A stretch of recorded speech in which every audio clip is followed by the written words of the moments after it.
Numéro 26 du déchet ménager, rapport annuel 2014. Fourré. Oui, donc Monsieur le Président, j'indique que conformément à l'article décret 2400-404 du 11 mai 2000, le maire ou le président d'un établissement public de coopération est tenu de présenter à l'Assemblée délibérante un rapport annuel sur le prix et la qualité du service public d'élimination des déchets. Donc cette disposition a pour objectif de renforcer la transparence et l'information dans la gestion de ces services, disposition inscrite dans la loi du 2 février 1995 relative au renforcement de la protection de l'environnement. Donc le rapport de la communauté de communes Mont-Saint-Michel et du CEPTOM seront mis à la disposition du public tel que c'est actuellement avec l'assainissement qu'on a vu tout à l'heure. Il y a des questions, des observations. C'est pas de vote non plus, c'est un donné acte. Question numéro 27, le déchet ménager, fourniture, installation et maintenance des conteneurs, attribution des marchés, M. Fournier. Effectivement, il y a eu une consultation ayant pour objet la fourniture, l'installation et la maintenance d'équipements de conteneurisation des déchets en apport volontaire sur le territoire des communautés de communes à Mont-Saint-Michel qui a été lancée.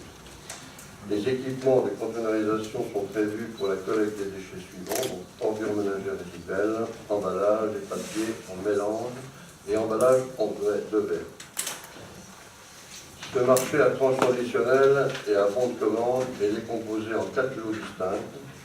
Donc le lot 1, c'est fourniture, installation, maintenance et lavage des colonnes aériennes d'apport volontaire. Le lot 2, fourniture, installation, maintenance et lavage de colonnes semi-enterrées et enterrées d'apport volontaire, hors génie civil. Le lot numéro 3, maintenance curative, petit entretien des colonnes aériennes semi-enterrées et enterrées d'apport volontaire installées avant le démarrage du marché.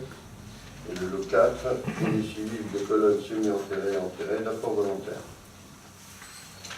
Donc il y a eu donc un avis d'appel public à la concurrence qui a été mis en ligne. Donc les résultats, après l'analyse des offres, il est proposé d'attribuer les marchés aux entreprises suivantes. Le lot 1, donc c'est Temaco, pour la tranche ferme de 6 839 € hors taxe, sans tranche conditionnelle. Le lot 2, Temaco également, est 38 426 € hors taxe et une tranche conditionnelle de 399 919 €. Le lot 3, sans réponse, ont été déclarés infructueux. Et le lot 4, Thierry Lemay, travaux publics, pour 10 590 € hors taxe, avec une tranche conditionnelle de 98 570 € hors taxe. Ce qui fera un total du marché de 55 855 € en tranche ferme et de 498 489 € en tranche conditionnelle. Donc la commission d'appel d'offres, lors de sa réunion du 2 juillet 2015, a émis un avis favorable quant au choix des entreprises qu'on vient d'annoncer. Donc il vous est donc proposé d'approuver les actes d'engagement des entreprises ci-dessus et d'autoriser, Monsieur le Président, à signer les marchés correspondants. Si, question. C'est aussi des résultats d'appel d'offres. Simplement pour les conteneurs au niveau du tri sélectif, je pense que la maintenance n'est pas obligatoire. Si. Laissez les deux.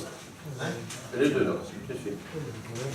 Oui, maintenance curative des colonnes aériennes semi-enterrées et enterrées. C'est le lot numéro 3. Bah oui, 2 et 3. Pas d'autres questions? Je me vois qui est pour. Contre, aucun, abstention, aucune. Je vous remercie. Question numéro 28, déchetterie, avenant de prolongation du marché relatif aux déchetteries. Donc effectivement, la communauté de communes, ici des fusions de plusieurs collectivités ayant des missions de déchets différentes, a demandé une étude d'optimisation des services de déchets au cabinet UTE. Donc l'état des lieux a été dressé, différents scénarios vont être étudiés et certaines décisions ne seront prises que dans le courant du second semestre 2015. Donc les marchés suivants arrivent à échéance au 31 décembre 2015. l'ancienne communauté de communes, la branche. Donc la collecte, transport et traitement des déchets collectés en déchetterie. Donc, le lot 3, donc le traitement des encombrants collectés en déchetterie avec les chariots. Le lot 4, le traitement des ferrailles collectées en déchetterie et SNN. Le lot 6, traitement des déchets verts collectés en déchetterie et SNN. Le lot 8, traitement des cartons collectés avec SNN également.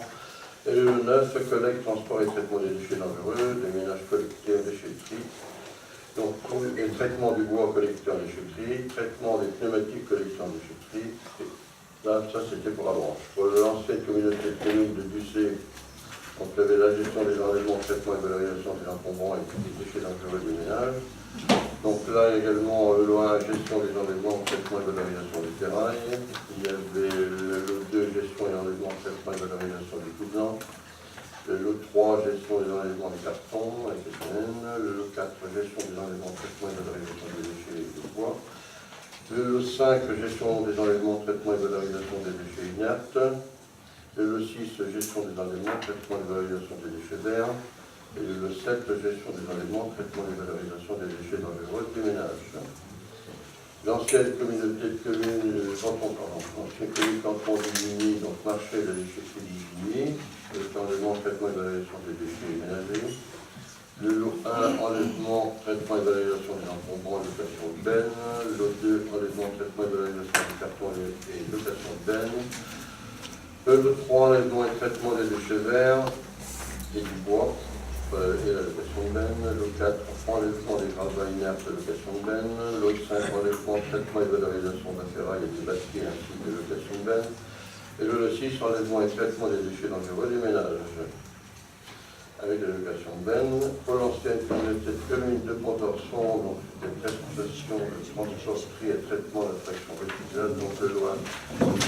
Collecte sélective en apport volontaire, transport, tri et conditionnement de l'ensemble des corps creux et corps plats. Prestation de transport, de tri et traitement de la fraction recyclable, donc transport, valorisation, d'élimination des encombrants, gravats moyens. Transport, valorisation et élimination des ferrailles, transport et traitement des gravats inertes, transport et traitement des bois et classes B. Donc, afin de tenir compte des résultats de l'étude d'optimisation du service déchets en cours de réalisation, la durée de l'ensemble des marchés listés ci-dessus pourrait être prolongée jusqu'au 31 décembre 2016. Donc, la commission déchets et déchetterie lors de sa réunion en date du 23 juin 2015 et la commission d'appel d'offres lors de sa réunion en date du 2 juillet 2015 ont émis un avis favorable à la signature de ces avenants. Donc, il est donc demandé d'autoriser M. le Président à signer ces avenants de prolongation. Voilà, vous vous souvenez, au dernier conseil communautaire, on avait procédé au même exercice pour les déchets ménagers, les conventions qui nous lient à un certain nombre d'entreprises pour les déchets ménagers. Et la raison est exactement la même, le motif est exactement le même, c'est l'étude d'optimisation que l'on a demandé au cabinet Taillé. Donc on aura les résultats définitifs seulement à l'automne. Donc on prolonge tous les marchés d'une année de façon à se laisser le temps d'adapter ce qui doit être adapté. Il y a des observations, des questions, monsieur de Chancel. J'ai pas vu le traitement des radios, des piles. Les piles, et le troisième point, c'est les fluos. Je suppose que c'est pris en charge. Et oui, mais ce qui existait déjà sur ces anciennes déchetteries. Sinon, les batteries ne sont pris qu'à un seul endroit. Normalement, les batteries doivent être récupérées par les registres et les vendeurs. C'est différent. Ce sont des conventions qui ont été signées à part et dont l'échéance n'arrive pas au 31 décembre 2015. Donc on n'a pas besoin, on va vérifier, hein, mais la réponse est celle-là, on n'a pas besoin de les proroger. Par contre, là, on a besoin de proroger.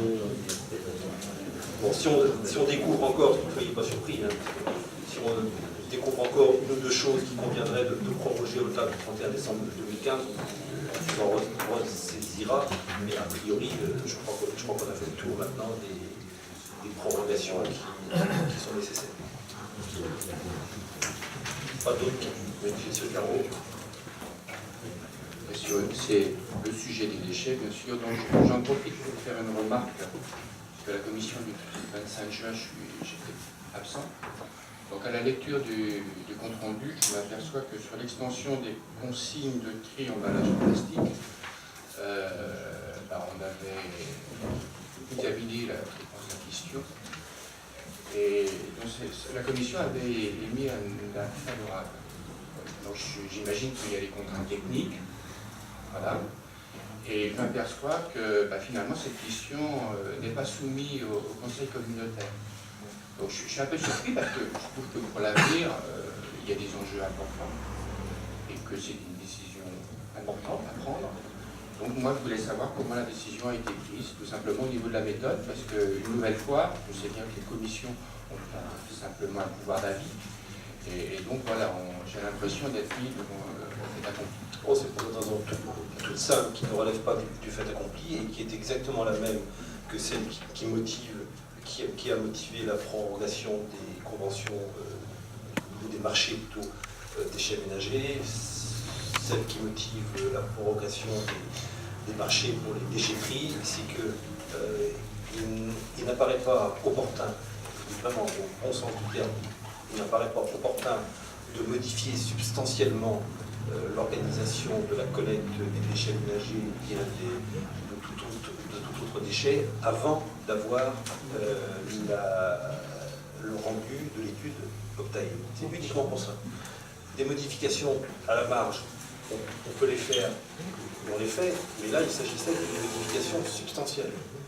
À quoi servirait-il de demander à un cabinet, de payer un cabinet de nous faire un travail pendant 6 mois ou 7 mois, si avant même qu'il nous ait rendu ces conclusions, on décidait, nous, de modifier substantiellement l'organisation des choses. Là, c'est un simple souci de cohérence. Pour tout vous dire, Michel Gérard était plutôt favorable à l'extension des consignes de tri, j'en ai parlé avec lui, et pour cette raison-là, justement, pour ne pas mettre les élus devant le fait accompli, parce qu'il y a une étude, il y aura un rendu d'étude, on aura ensemble à tirer des conclusions de cette étude, à prendre des dispositions, mais franchement, il m'apparaissait au sens de la cohérence intellectuelle complètement prématurée d'étendre les consignes de tri à l'ensemble du territoire avant d'avoir les conclusions de Octave. C'est la seule raison. Alors, Madame Cochin. Alors, ça veut dire qu'une fois qu'on aura les conclusions du cabinet, il sera possible de revenir sur cette décision et de permettre une harmonisation sur l'ensemble du territoire dans les brèves années qui suivent, en 2016 ou 2017.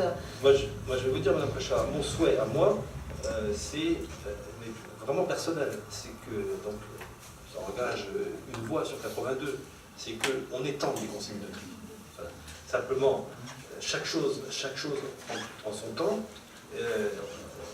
Franchement, pour les raisons que j'ai indiquées tout de suite, il me semblait vraiment prématuré de faire cette extension tout de suite, parce que c'est quand même un gros morceau, c'est pas une adaptation mineure, avant que l'étude Octave nous ait été rendue.